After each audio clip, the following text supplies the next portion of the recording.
अपना परिचय दीजिए। मेरा नाम अमरदीप मोक्तान, दोलखा जिला मेरा घर है। गांव का नाम डांडा खलकल।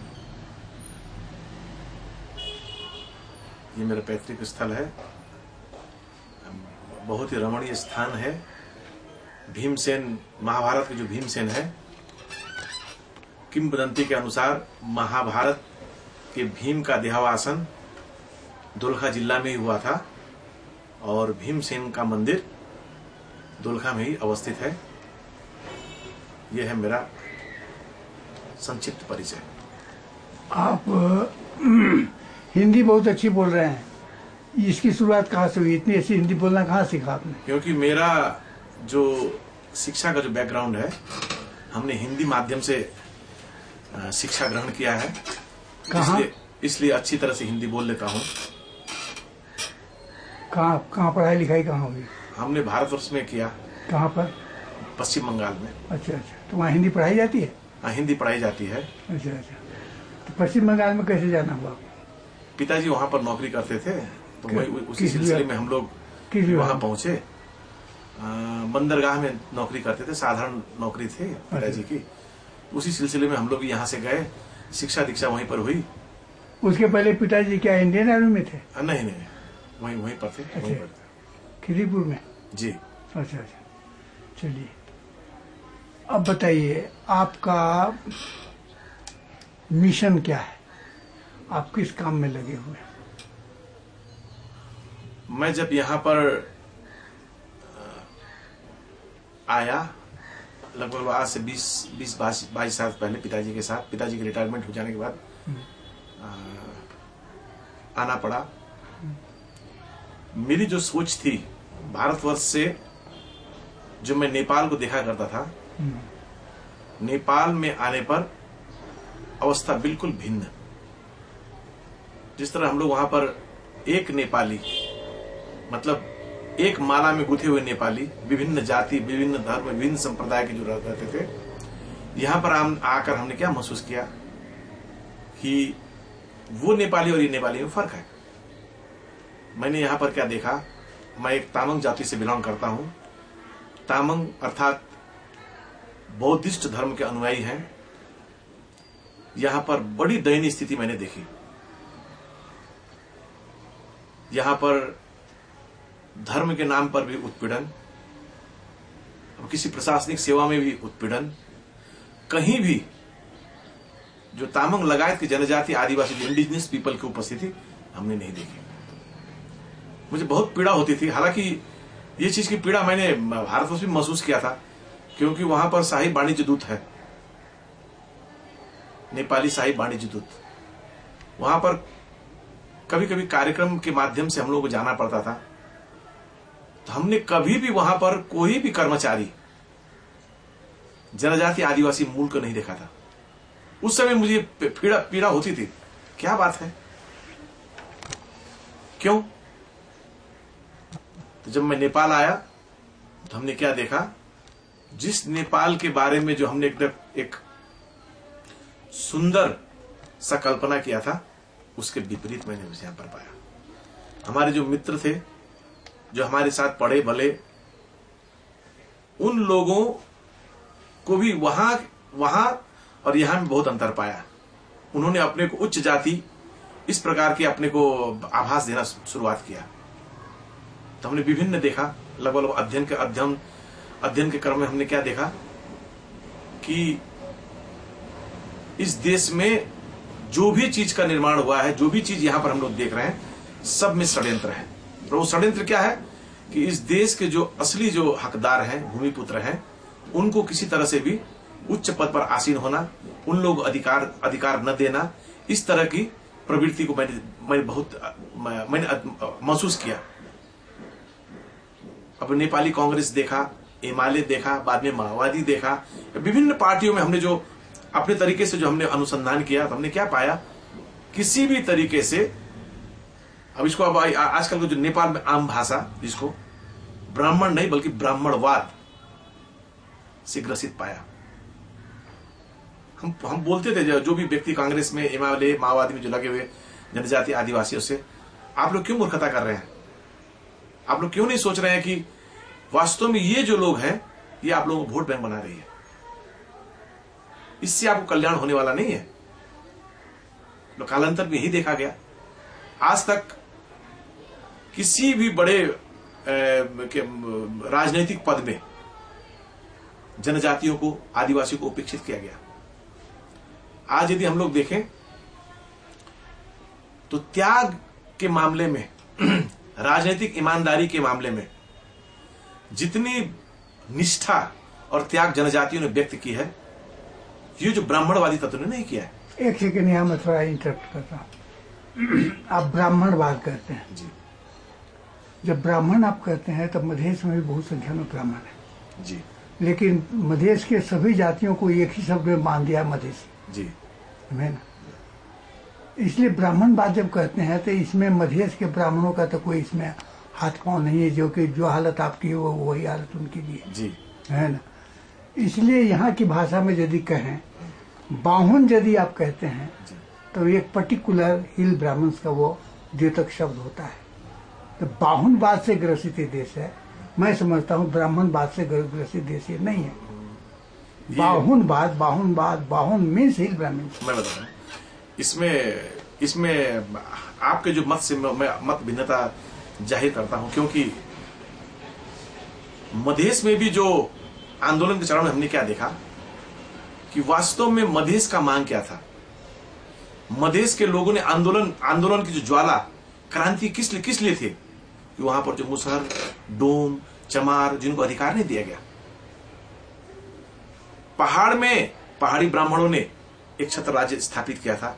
उसी तरह तराई में तो और मैं कहूंगा पहाड़ के ब्राह्मणों के अपेक्षा तराई के ब्राह्मणों ने ज्यादा राज्य का लाभ लिया। आप देखिएगा लगभग 7% जो आपको निजामती सेवा जो बोलते सिविल सर्विस परीक्षा में 7% लगभग वहां के राजपूत, भूमिहार, ब्राह्मण, कायस्थ का बोलबाला है। जो बहुसंख्यक वर्ग जो है वहां पर, जैसे थारू, धनवार, कोचे, मेचे, ये अपर कास्ट जो यहाँ ट्राई का 4 अपर कास्ट गिने जाते हैं, ब्राह्मण, राजपूत, कायस्थ, भूमिहार, जी, ये 4 कास्ट जो गिने जाते हैं उन लोगों का रहा है 10% बहुत कम रहा है जी।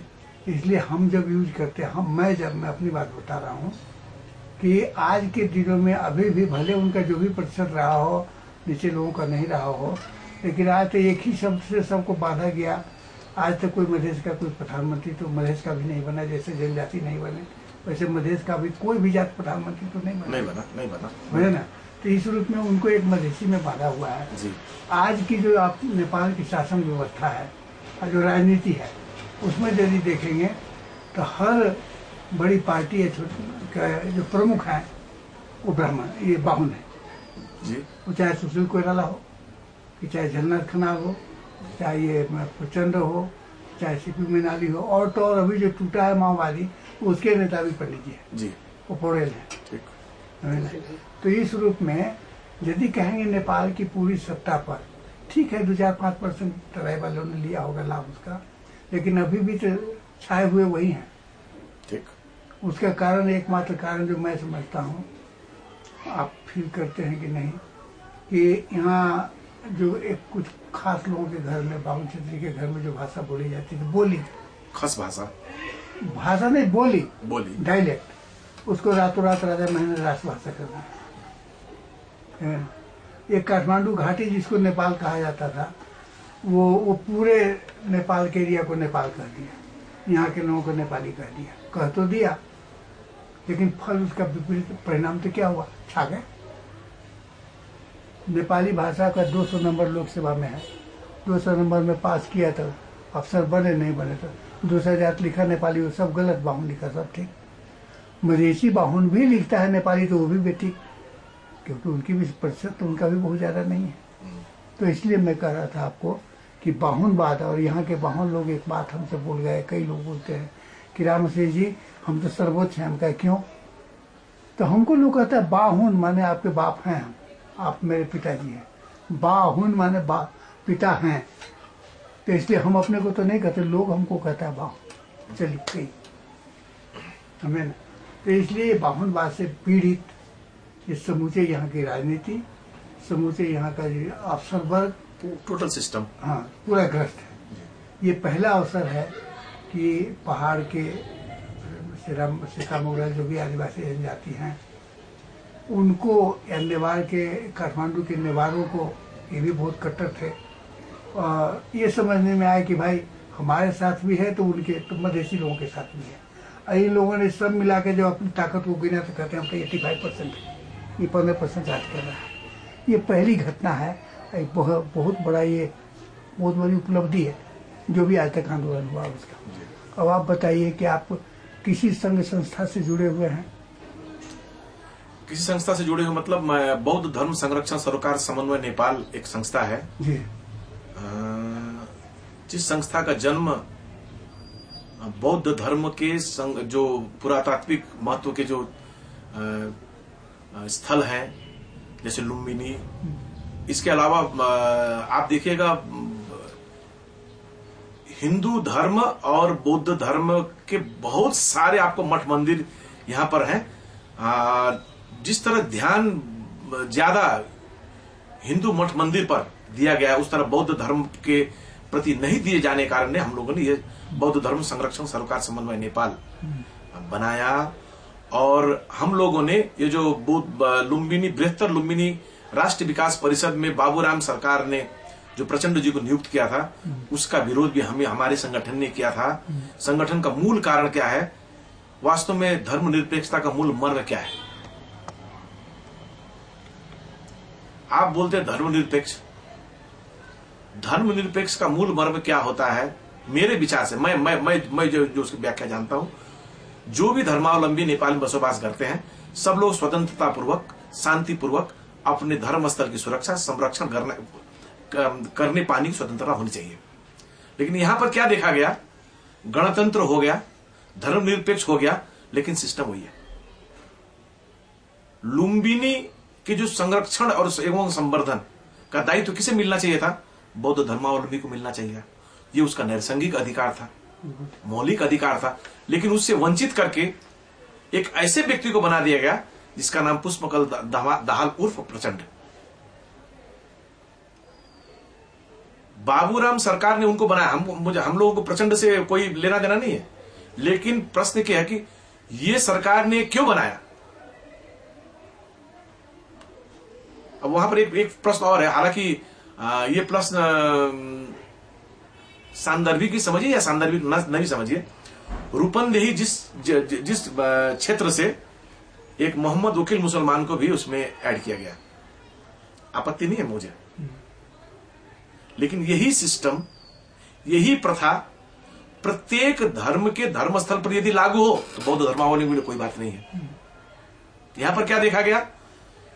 अब पशुपतिनाथ के सर्वोच्च पद पर कोई बौद्ध धर्मावलंबी, कोई इस्लाम धर्मावलंबी जा नहीं सकता, लेकिन बौद्ध धर्म को जो लुम्बिनी पर आपको अध्यक्ष बनाकर किसको भेजा गया? ब्राह्मण जी को भेजा गया। वो ब्राह्मण भी कौन? जिसके ऊपर में लगभग 17,000 कत्लेआम करने का, मैं तो नरसंहार कहता हूं, नरसंहार वाले जो छाप पड़े हुए व्यक्ति प्रचंड को वहां पर स्थापित किया गया। इसे मैं कहता हूं धर्मनिरपेक्षता की धज्जी उड़ना। हमने उसका भी विरोध किया था। अब यही संगठन से अभी मैं खासकर जुड़ा हुआ हूं और लगभग अब सामाजिक कार्य में अब जहां भी नेपाली जनमानस के प्रति जो कोई अन्याय होता है वहां तो मैं जाता ही हूं एक नेपाली के नाते। लेकिन अब फिलहाल मैं बौद्ध धर्म संरक्षण सरोकार समन्वय नेपाल से जुड़ा हुआ हूं। इसके किस पद पर, किसी पद पर है? पद मतलब मैं सेंट्रल कमेटी मेंबर हूं और प्रवक्ता भी हूं। कितने लोग आपसे जुड़े, आपके संस्था से जुड़ गए हैं? करीब संस्था से तो बहुत संगठन जुड़े हुए हैं। लगभग अभी तक तो हमारे पास में आंकड़े आए लगभग 70-80 से 100 संस्था लगभग जो बौद्ध धर्मावलंबी संस्था है, वो सब लोग यहाँ पे हम लोगों से जुड़े हुए हैं। एक विशाल नेटवर्क है। अब हम लोग खासकर बौद्ध धर्म स्थल, बौद्ध धर्मावलंबी के संरक्षण संवर्धन के लिए विशुद्ध रूप से बना हुआ है ये संस्था। मैं दूसरी बात कह रहा हूँ, मैं भी, मुझसे भी कई बार इंटरव्यू में पूछा है लोगों ने, मैंने भी जवाब दिया है कि एक तो कम्युनिस्ट जिनको धर्म से कोई लेना देना नहीं, विश्वविख्यात है। उसमें भी माओवादी कम्युनिस्ट, उनको क्या लेना देना। उसमें भी ब्राह्मण पुत्र कम्युनिस्ट, फिर भी उनको बुद्ध धर्म के इतने बड़े संस्थान से जोड़ देना, ये कितना बड़ा जी। ये तो सरासर ये बुद्धिहीनता है कि साजिश है, क्या समझते हैं? देखिए, बुद्धिहीनता मैंने कहूंगा, मैंने फिर आपको कहा था ना, आप कुछ अपभ्रंश हो गया। मान लीजिए आपने मैंने ब्राह्मणवाद कहा, आपने बाहुनवाद कहा। ये बाहुनवाद का एक अंश है, इसको मैं देखता हूं, इस दृष्टि से देखता हूं। आखिर में आप क्यों अतिक्रमण कर रहे हैं भाई किसी के धर्म को? आप धर्मनिरपेक्षता भी बनाने वाले आप ही बोलते हैं, आप ही मसीहा हैं, और धर्मनिरपेक्षता धज्जी भी आप ही उड़ा रहे हैं। और 17,000 आप ही कह रहे हैं, 17,000 आप ही ने कत्ल किया है। अब रहा सम्राट अशोक बनने की बात, बहुत जगह वो प्रसंग चला है कि मैं सम्राट अशोक बनना चाहता हूं। उनको ये याद होना चाहिए, इतिहास के कालखंड के बारे में ये जानकारी होनी चाहिए कि सम्राट अशोक जब बौद्ध धर्मावलंबी हुए तो उनका चरित्र कैसा बना था। 19.5 करोड़ के घर में लाजिमपाट में रहते हैं, आलीशान गाड़ी उनको चाहिए। जब उन्हें सदन पर जब उन्हें प्रवेश किया था, मुझे मेरे वो दृश्य मानस पटल पर घूम रहा है, छाई रंग की जो हाफ शर्ट, जो सफारी शर्ट पहने हुए थे, आज उनको कोट टाई पसंद है। वो व्यक्ति का सम्राट अशोक बनेंगे? उनको नेपाल के बौद्ध धर्मावलंबी क्या बोलते हैं विश्वास करेंगे? सम्राट अशोक बनने कोई लक्षण है? उनके सुपुत्र का कोई लक्षण है? सम्राट अशोक ने अपने पुत्र को धर्म क्या बोलते हैं प्रचार करने के लिए भेजा, भिक्षु बना करके भेजा। आज जो भी भारत विश्व में जो धर्म का प्रचार हुआ, सम्राट अशोक के सुपुत्र का देन है, इनके सुपुत्र का देन है। तो ऐसे व्यक्तियों को बौद्ध धर्मावलंबी क्यों स्वीकार करें? इसलिए हम लोगों ने क्या कहा, तुरंत इनको वहां से हटाना चाहिए। ये हम लोगों ने चेतावनी उनको दिया है। हो सकता है कि अभी वो पद पर हैं, हो सकता है कि माओवादी सरकार अभी है, उनकी शक्ति है। अच्छा, एक बात बताइए, वो उसके नाम पर, उसके वो लुम्बिनी विकास के नाम पर जो सुना कि चाइनीज वो पूंजी आ रही है, क्या है ये? हम लोग क्या सच्चाई क्या है? अब यहाँ तो देखिए बड़ा रहस्य का बात, एपेक नामक एक संगठन है, जो संगठन के माध्यम से अचानक ये जो मैंने आया समाचार पत्र में, ये शायद कोई हांगकांग या सिंगापुर में इसका ऑफिस है, ऐसा सुनने में आया समाचार पत्र में, और मुझे एग्जैक्ट उसके बारे में कुछ पता नहीं है। तो प्रथम में क्या आया था आपको, उसमें पारस जी भी है, ये जी पारस का नाम भी आया था एपेक में। बाद में बहुत विरोध होने पर पारस का नाम हटा दिया गया। अब पारस का नाम क्यों आया? मुझे जानकारी के अनुसार से पहले लुम्बिनी विकास कोष अथवा किसी भी विकास कोष का संरक्षक कौन होता था? राजा होता था। तो वहां पर शायद राजतंत्र हटाने को लोग भूल गए थे, शायद गणतंत्र आने के पश्चात भी शायद इसी कारण से उनको लाया गया, कानूनी जो अड़चन आने की वजह। लेकिन जब जनमानस से में एक बहुत बड़ा विरोध प्रकट हुआ तो उन लोगों ने उनको हटा दिया।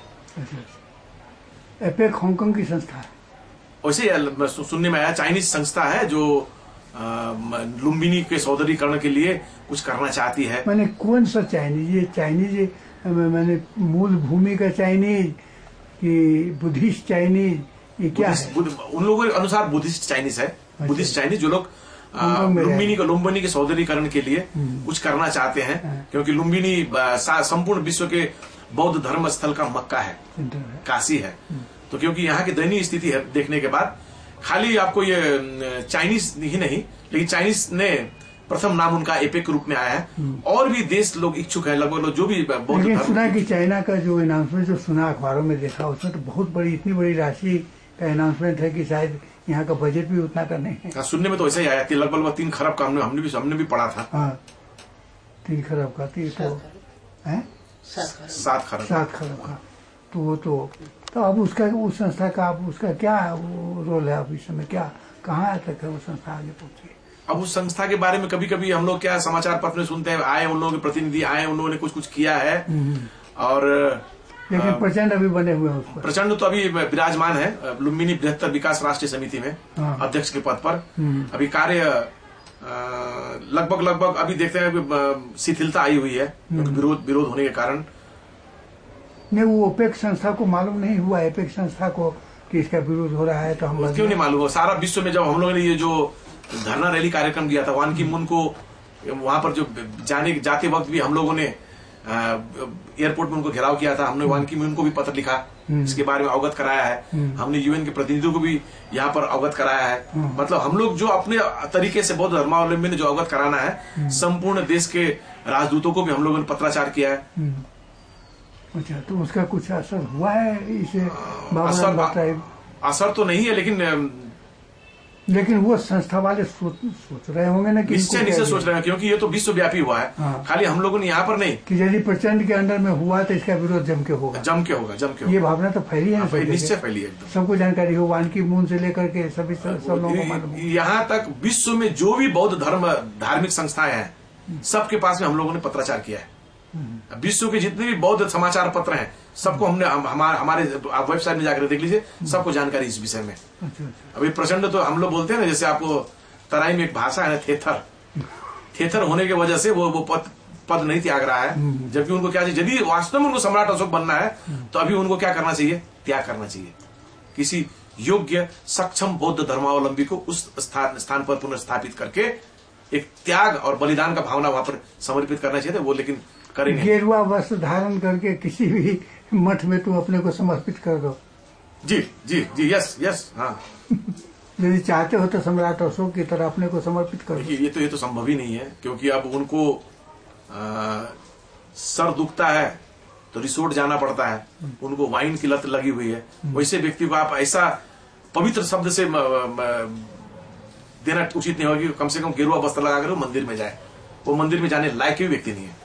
हृदय परिवर्तन तो हो सकता है, लेकिन मेरे विचार से आपको ऐसा नहीं लगता है जी कि प्रचंड ने अपने नेतृत्व में 17,000 या 30,000 जितने लोगों को मरवाया जी, इन सब बातों को पब्लिक के दिमाग से हटाने के लिए इस तरह का ये हथकंडा अपना रहा है। कभी बुद्धिज्म में जाता है और कभी संविधान सभा में डिले करके जानबूझ के 8-10 वर्ष 15 वर्ष ले जाओ ताकि हमारा किया हुआ सब कर्म लोग भूल जाए। आपको लगता नहीं कि ये ऐसा उसकी ये माओवादियों की कोशिश चल रही है? माओवादियों को नहीं, मुझे लगता है ये बहुत डरा हुआ है। अच्छा, ये मेरा विचार है। हाँ। ये किसी तरह भी क्या चाहता है कि मुझे पदच्युत नहीं होना चाहिए, क्योंकि इन्होंने जो गलतियां की है उसका बदला तो लोग लेगा। लोग तो हैं इनके। हाँ। इनके शत्रु तो चारों तरफ हैं। हाँ। अब एक ही है कि यदि ये सत्ता में रहते हैं तो सत्ता का जो आपको ये जो सुरक्षा निकाय है, हाँ, उसके वहां से शायद बच जाए। हाँ। मुझे लगता है बहुत डरे हुए, बहुत कायर इंसान है प्रचंड। नहीं, ये भी नहीं लगता एक प्रयास की पब्लिक के दिमाग से भी बात हट जाए कि हमने क्या किया, कुछ दिन में लोग भूल जाए। कैसे भूलेंगे? देखिए ना, कैसे भूलेंगे? गलती पर गलती कैसे भूलेंगे? आपको मैं बता दूं, जैसे ये जो प्रचंड, कल को ही मैंने देखा था, जो वैद्य जी का जो स्टेटमेंट वगैरह देख रहे थे, उन लोगों का इंटरव्यू हमने देखा। आर्थिक अपारदर्शिता, उन लोगों ने कुछ पॉइंट्स दिए थे। जैसे हम लोग पहले जो मंत्री हुए, जो हम लोग आपको इसमें क्या नाम है, अंतरिम विधायिका में हम लोग जो मंत्री हुए थे, हम लोग इतने रुपए की दर से हम लोग उठाते थे लेवी। उसके बाद में जो हमारा जनसेना वहां पर रहता था, प्रत्येक जनसेना से ये पैसे का कोई हिसाब किताब कहाँ है? इसके अलावा आपको मैं एक महत्वपूर्ण बात बताऊं, हालांकि ये प्रश्न कोई भी राजनीतिक नेता नहीं करता यहाँ पर। ये जो 10 वर्ष लूट जो हुआ, उसके में जो पैसा आया, मेरा कहने का मतलब क्या है कि यदि आप इस राष्ट्र के, अब तो यहाँ के राष्ट्र के प्रमुख है भाई, आप लोग सत्तासीन है, आपको कर्तव्य नहीं है कि कम से कम जो आपने किया पारदर्शी तरीके से देखिए। हमने जनयुद्ध